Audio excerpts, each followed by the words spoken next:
ZNS Total Sports is brought to you by Fourth Terrace Diagnostic Center.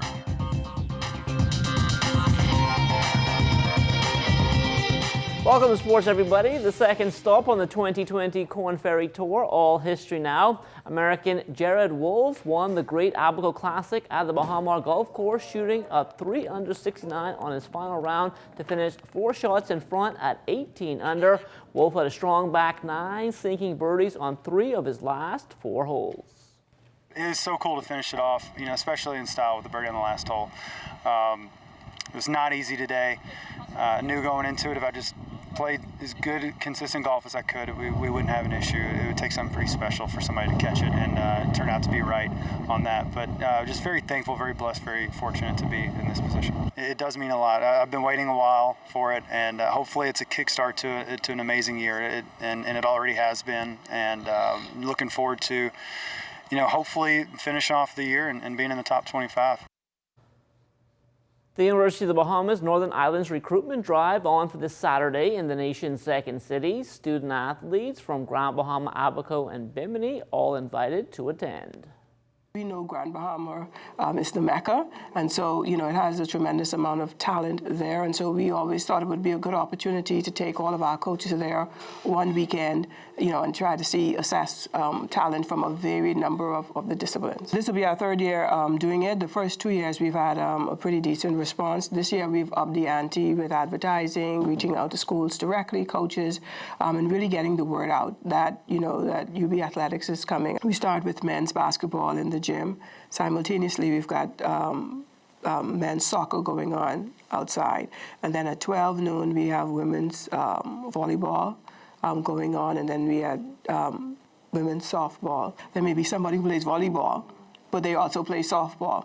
So we have staggered the time so that if that person also wants to try out for both teams, they have that opportunity to do that. And then afterwards, our coaches will have an opportunity to meet and greet. We've asked parents to come out so that they can talk, they can ask questions. We're going to be taking information as relative to admissions, housing, and the like. Buddy Hield and the Sacramento Kings in the Motor City last night, looking to end a 5-game skid as they took on the Detroit Pistons. Kings were up by 1 after the first quarter, but the next 3 quarters, all Pistons. Sacramento falls 127-106. Buddy 6 of 16 from the field, 2 for 9 from behind the 3-point arc. He finished up with 14 points in 29 minutes. The Kings playing again tomorrow in the Windy City against the Chicago Bulls. Now off the court, Buddy continuing to build his brand. Champ Sports has a series of commercials out with the Bahamian sharpshooter. Style is dope, it's who you are. You see what kind of heat they got over here. You gotta love yourself and how you want to be dressed. I like these. That's me right there. Go back to the Bahamas, go back to the islands, come hang with me. Yes, sir. I was like a less fortunate kid, never had really a bunch of clothes. Everything was hand-me-downs. I'm just fortunate enough to be as this I am. Whatever I feel like wearing, I put on, I don't care if nobody likes it or not. DeAndre Ayton and the Phoenix Suns on court last night as well. Suns got down early and never recovered, falling 112-87 to the Indiana Pacers. DeAndre 5 of 12 from the field, 10 points and 8 rebounds in 31 minutes. Phoenix hits the road tomorrow for a matchup with the San Antonio Spurs. Still on the pro hardwood, midweek games on court last night in the Women's European Champions League. Jonquil Jones and Russian side UMMC staying on top of Group A with an 88-65 win over USK Praha from the Czech Republic. Jonquil had 6 points, 6 rebounds, 3 blocks, and 2 steals in 22 minutes.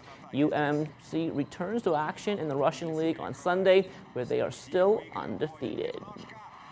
Over in Japan, Kadeem Colby and the Akita Habanets in the win column last night as well, upsetting league leader Toshigi 66-64. The Bahamian big man with 10 points, 8 rebounds, and 3 block shots in 29 minutes. Akita plays again on Sunday against Osaka. Kadeem's brother Dwight Colby on court last night as well, making his debut for Italian side Dynamo Sassari in the Basketball Champions League. They are now tied atop of Group A with Turkish side Turk Telecom at 9-3 after an 88-83 win over Strasbourg out of France. Dwight, playing 11 minutes off the bench, was fouled on the only shot he took, going 1 for 2 at the line. He also had 3 rebounds and an assist. Sassari back in action in the Italian League on Sunday, where they currently sit in second place. Zane Knowles and Greek side POW also seeing action in the Basketball Champions League this week. They weren't as fortunate, going down 93-91 to Italian side Brindisi. A slow night offensively for Zane as well. He too only took one shot and was 1 for 1 at the line, adding 6 rebounds, 4 steals, and 2 assists in 18 minutes. POW struggling this season, sitting at the bottom of the table in both the Champions League and the Greek League. They return to action in the Greek League on Monday.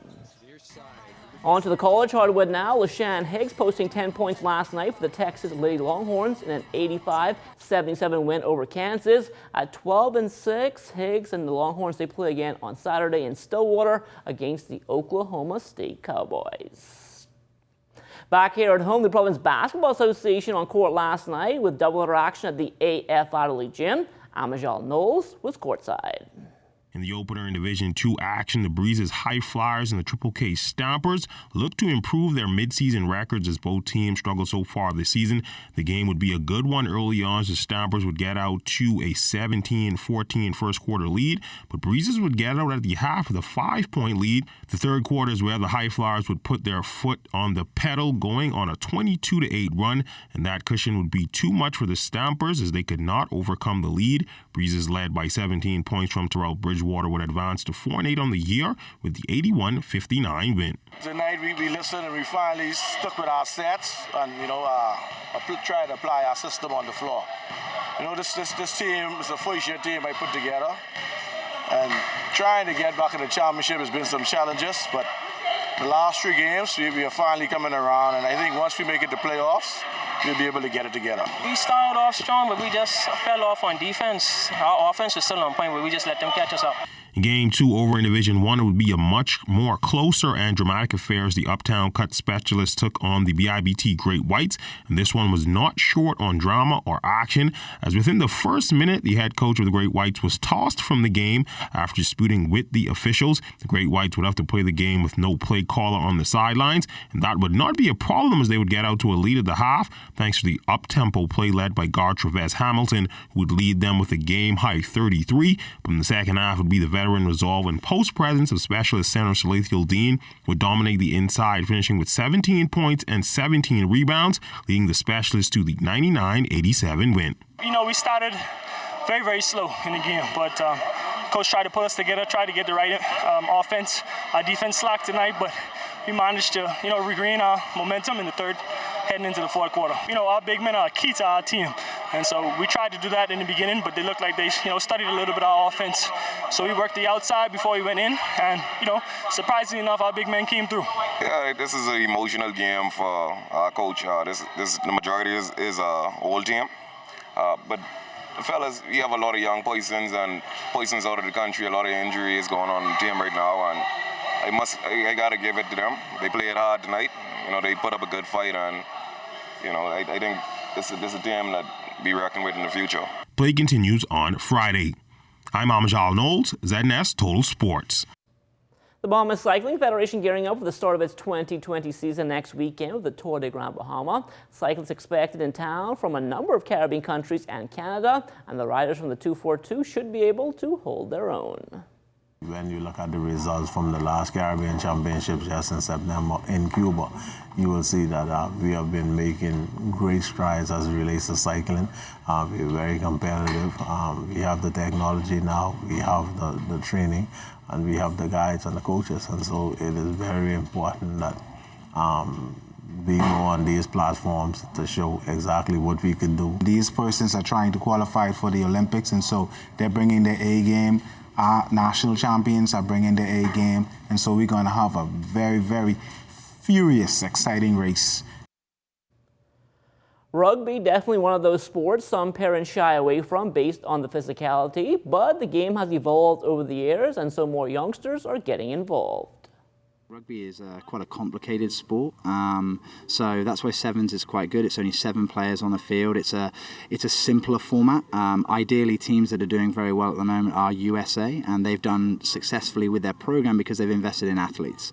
Now, as we know from before, like Bahamas has got a decadent source of athletes here. We've seen some amazing talent, but maybe they don't think that rugby is an avenue to go to college. But with the MLR in the US and US colleges now opening up scholarship opportunities, this is another avenue for them to think about. If they're maybe not in the top 1-2%, they're going to represent maybe Bahamas or represent, the athletic team scholarship, that you could end up coming to Rugby Sevens, represent your country, and have the opportunity still for a scholarship opportunity. That will do it for sports. The Bahamas Tonight comes back after this. ZNS Total Sports is brought to you by 4th Terrace Diagnostic Center.